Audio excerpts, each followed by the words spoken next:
cine es una poderosa máquina. Cuando vemos una película y el protagonista está enamorado o enamorada, todos recordamos nuestras frustraciones o nuestros enamoramientos de toda nuestra vida.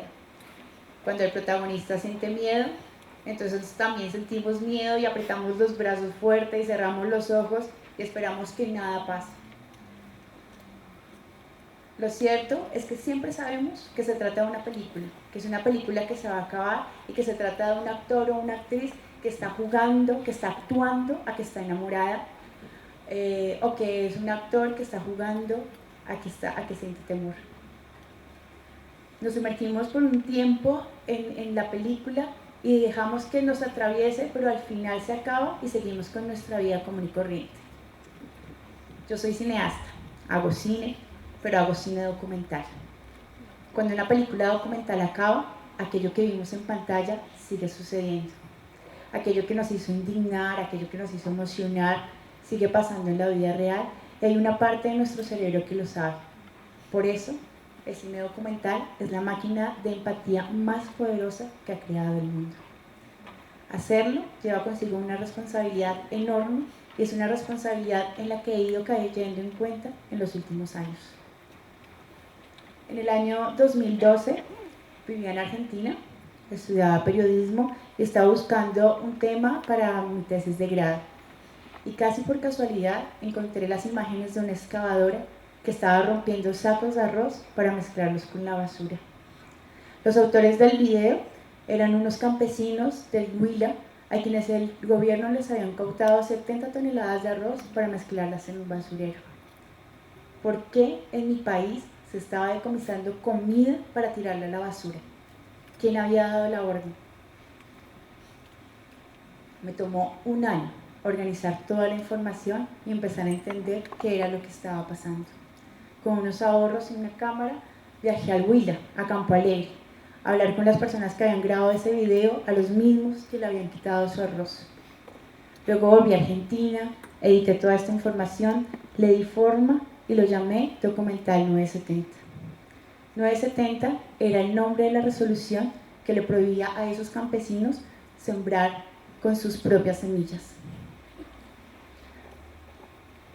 Esto era un pedido específico del gobierno de Estados Unidos al gobierno colombiano para la firma del Tratado de Libre Comercio con Colombia. Lo pedía expresamente, y lo pedía expresamente porque necesitaba cumplir el deseo de Monsanto de aterrizar con fuerza en nuestro país. Una vez tuve el documental, estaba ahí pensando que nunca nada iba a pasar con mi documental, pero justo un año después de la firma del Tratado de Libre Comercio entre Colombia y Estados Unidos, los campesinos salieron en la calle. En pocas horas paralizaron todo el país. El gobierno respondió con represión. Yo, que estaba a 5.000 kilómetros de distancia, quise solidarizarme con ese paro de una manera que en ese momento consideré que iba a ser insignificante. Subí el documental a YouTube para que todos lo pudieran ver de manera gratuita. Y ahí cambió todo. Hay un video en internet que ustedes ya pueden buscar, Documental 970. Que está en Twitter, que está en YouTube, que lo mandan en correos electrónicos. El Documental 970 ha puesto en jaque a las instituciones que manejan el sector agrícola de nuestro país.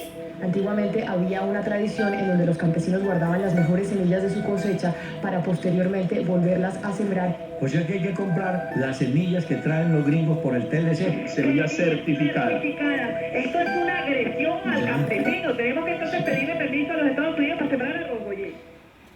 El documental se volvió tan viral que para mí realmente fue muy difícil manejar la situación. Me llamaban todo tipo de medios para preguntarme quién era yo, de dónde había salido, cómo había hecho lo que había hecho. Algunos medios grandes llamaban a la voz del gobierno y convertían a la voz oficial en la voz original y en la única voz. Lo pasaban en el horario estelar. Esa voz lo que decía era que mi documental era mentira. Decía que el documental perseguía intereses oscuros y que yo, en el mejor de los casos, era una ignorante o una mentirosa. Algunos medios me dieron derecho a réplica, pero casi nunca lo hacían en un horario estelar, sino a las 4 de la mañana, 3 de la mañana. Entonces, por esa razón, decidí tomarme las redes e implementé una estrategia youtuber.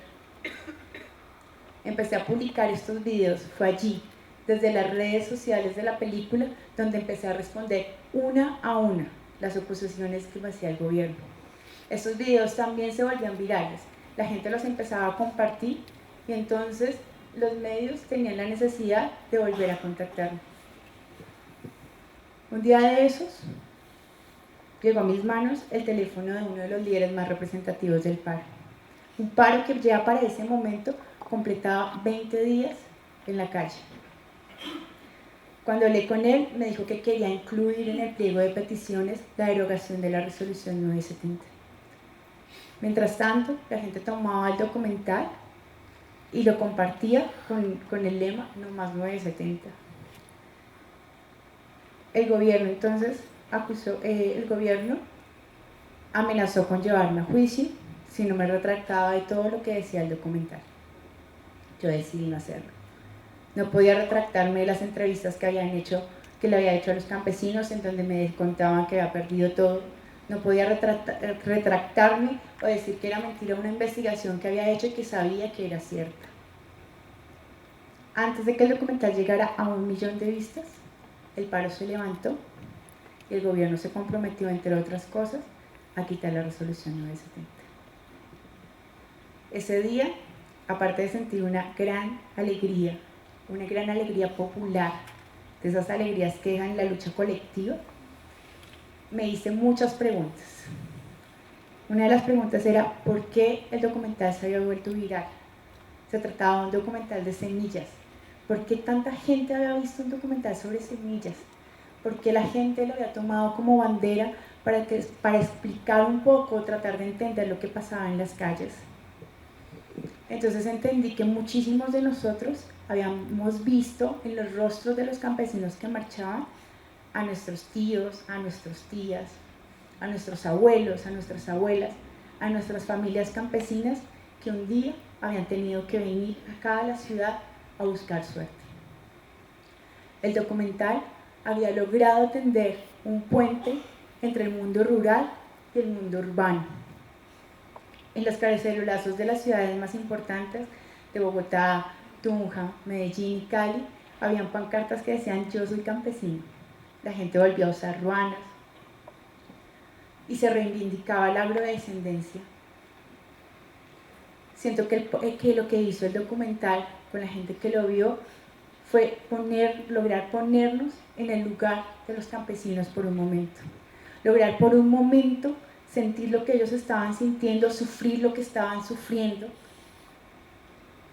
y solidarizarnos e indignarnos con ver esas toneladas de arroz mezcladas con basura.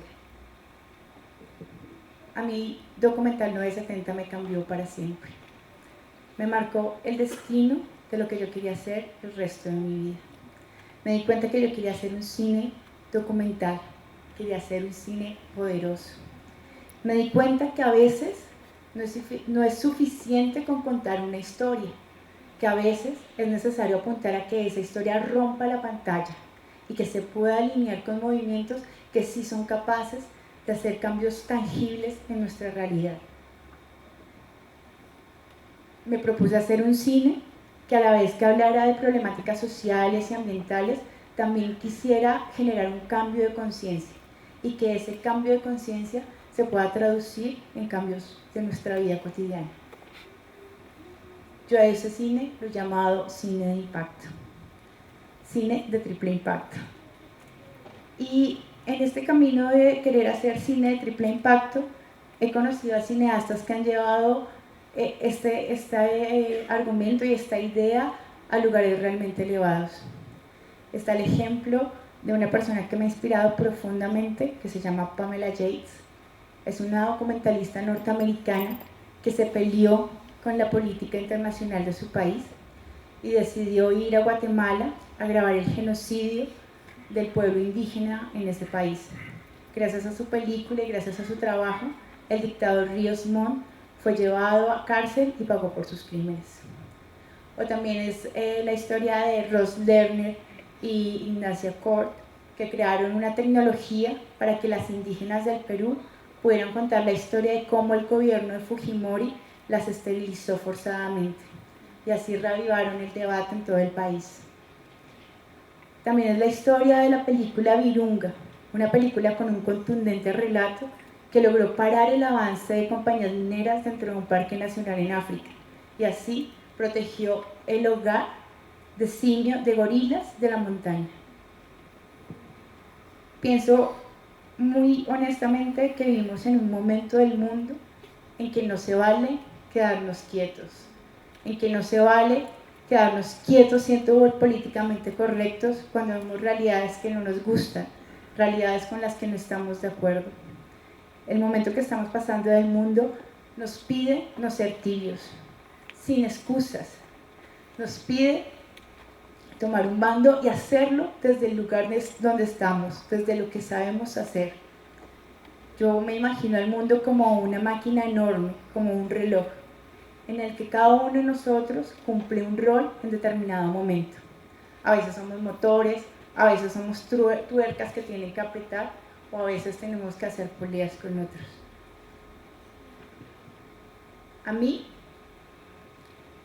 ese acto sencillo, ese acto que consideraba un acto más simbólico, me marcó el camino. Ese acto me indicó cuál era mi lugar en este mundo. Pienso que cada uno de nosotros atraviesa constantemente por ese acto, en el momento en que tiene que decidir en hacer algo y cambiar el mundo que desea o el mundo que los condena. Así que esa es la invitación, a encontrar ese lugar desde el cual podemos hacer un cambio profundo. A veces simplemente se trata de arriesgarlo todo y dejarlo ir sin temor a perder. Muchas gracias.